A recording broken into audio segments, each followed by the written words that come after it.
Sam shares a message from Slaver's Bay with Maester Aemon, detailing Daenerys' precarious position. He admires her bravery, but Aemon fears for his great niece's safety, noting she is isolated, surrounded by enemies, and has almost no one to counsel her. To make matters worse, her last living relative is an old dying man who is too far away to be of any help. Just then, Jon Snow arrives, requesting a private word with the Maester.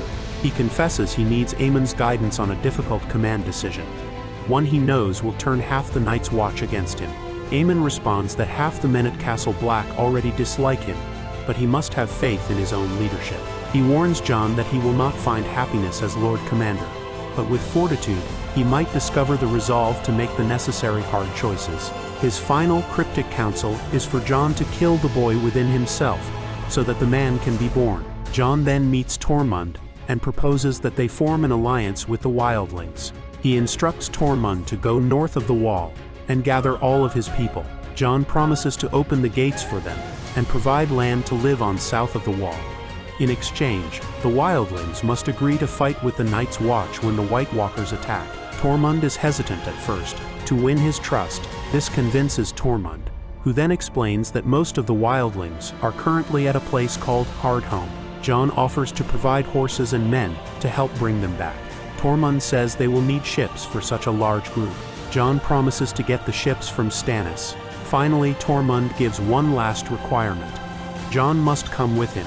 This will act as a guarantee that the Wildlings are not walking into a trap set by the Night's Watch. The men of the Night's Watch are furious about the alliance with the Wildlings, pointing out the many innocent people the Wildlings have killed. Even Jon's friend Ed turns against the idea, reminding Jon that Wildlings are responsible for the deaths of their friends Gren and Pip. Despite this, Jon moves forward with his plan. He argues that if they leave the Wildlings at Hardhome, the White Walkers will kill everyone there, and then add their bodies to the army of the dead, making their enemy even stronger. Elsewhere, in the library, Sam confides in Gilly about his old dream of becoming a maester at the Citadel before he was sent to the Wall. Their conversation is interrupted by Stannis Baratheon. Stannis recalls how Sam's father, Randall Tarley, once defeated Robert Baratheon in battle.